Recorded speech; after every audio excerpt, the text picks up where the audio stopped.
ওই আপনি যদি আন্দোলন করার পরে যদি এই কথা না হয়ে যদি আপনি পোলা বা আপনার বাতিয়ে যদি ওই পরিচালনারে যদি বিয়ে করে নিয়ে আসে ভাই, এটাকে আপনি মানা পারেন ভাই? এটা আমরা মানতে চাইনি, কিন্তু তোর পোলা তো বিষ খেয়ে মরে যাবো গা ওই মায়েরা যদি না পায়। ভাই আপনি আমার এটা কি বুঝেন ভাই? আচ্ছা আপনি একবার চিন্তা করে দেখেন, ওই পরিচালনার মেয়েরা যদি আমার পোলা বিয়ে করে নিয়ে আসে, আমার আপনার চোখের সামনে যদি ওই পরিচালনার মেয়ে হাটে দৌড়াই খেলে, আপনি কিনা মানা পারবেন?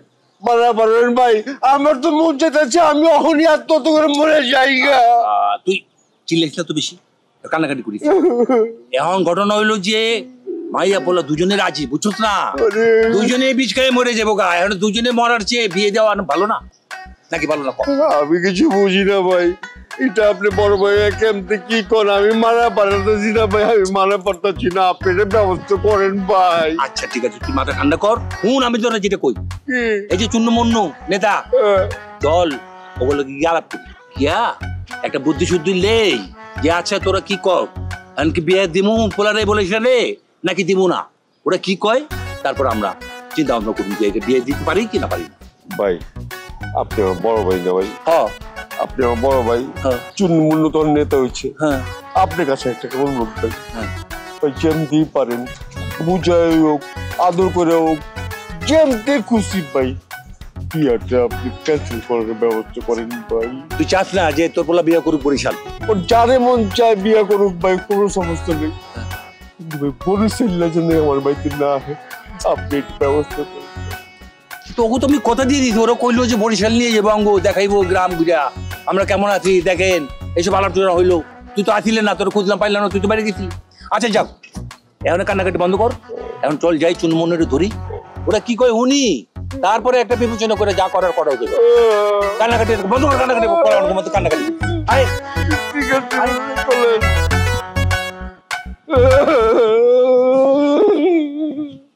ভাই আপনার কাছে অনুরোধ আমার। আচ্ছা তাহলে আমি হরমুডো ঘেড়ে ক হরবি আন তোরে আমি কমু না যে এই বুড়িগঙ্গা হাতরাই তুই ওভার যা, এ কথা আমি কমু না। এখন তোমার এক কাম আছে, তুমি যেহেতু আমার সহবাতে আইছো, আমার দায়িত্ব তোমার তালিম নেওয়া লাগবে। তুমি এখন যেটা করবা, তুমি পুরান ঢাকার পিছনে লাগিয়ে থাকবা, কারণ এই পুরান ঢাকায় ইয়ে লাগে আমরা একটা আনুষ্ঠানিকভাবে একটা দূরত্ব নিরসন করিয়ে কাছাকাছি আইছিলাম, কিন্তু এই হারে হারামিরা আমাদের অগোচরে তারা বিভিন্নভাবে ষড়যন্ত্র লিপ্ত হয়েছে, এগুলো অনেক লম্বা ইতিহাস। তুমি আপাতত মুন্নুর দিকে খেয়াল রাখো। অগজে ওই কসাইখানার যে দোকান, এটা তো আগে টেম্পোরারি ভাবে চলছে, আর এখন সকালবেলা যাইয়ে দাও এত কাস্টমার বুঝাই জানো জানাজার কাতার। কি কারণে জানো? কি কারণ হইলে সবাই গোস্ত বেচে 750টা 800টা, ওরা বেচে 650টা। এই গোস্ত কোথায় পায় মুন্নু? সেটা কি গরুর গোস্ত নাকি খাসির গোস্ত নাকি কুত্তের গোস্ত না শুয়ারের গোস্ত? এই গোস্ত কোথায়? এমনও তো না যে ওর নিজের গোস্ত বেচে, আর গায়ে যে গোস্ত আছে হেডিও বেচলে কম দাম বেচতে আছে, হ্যাঁ তার বেচা সম্ভব না। তাইলে এই গোস্ত কোথা থেকে আসে? সেটা কি বিদেশ দিয়ে আসে নাকি তার কাটার ভাগ্য দিয়ে আসে? এটা আদত কি মৃত্যু মাংস নাকি সেটা জীবিত মাংস? এটা তুমি উদ্ঘাটন করো। ঠিক আছে শোনো, এই পুরান ঢাকায় মাজা খাড়া করিয়ে বাস পায়, এখন আর আগের দিন নাই, আগের দিন নাই এখন আর। এখন পুরান ঢাকায় আমাকে ক্ষমতা হইলে 100তে 100। থানার যে ওসি আমার বন্ধু। তোর বন্ধু? না ওই আমার ওই হুবাতো ভাই যে আবু সালে ভাই বন্ধু, তারা দীর্ঘ জীবন একসাথে লেখাপড়া করছে, ক্লাস 1 থেকে ক্লাস 4 পর্যন্ত। ওই যে চাচাতো? বুঝছি। তুমি এখন এইনে লাগিয়ে যাও, তোমার ডিউটি বর্তমানে এই যা, কোনো কিছু টেনশন করবা না।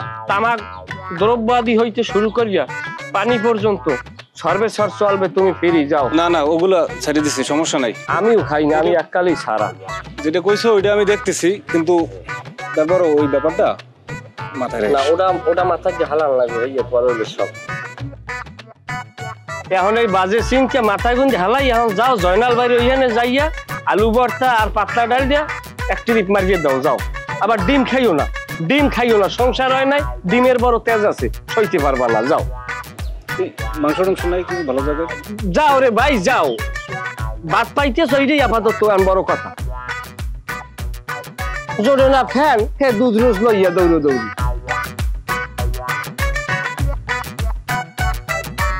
এই সমস্ত পোলাপান কামে খেড়াইয়া এই সমস্ত মন্নু টুন্নু খাইতে হইবি। আমার তো আর শরীরে অতটা শক্তি নেই, চাপায় যতই জোর থাক।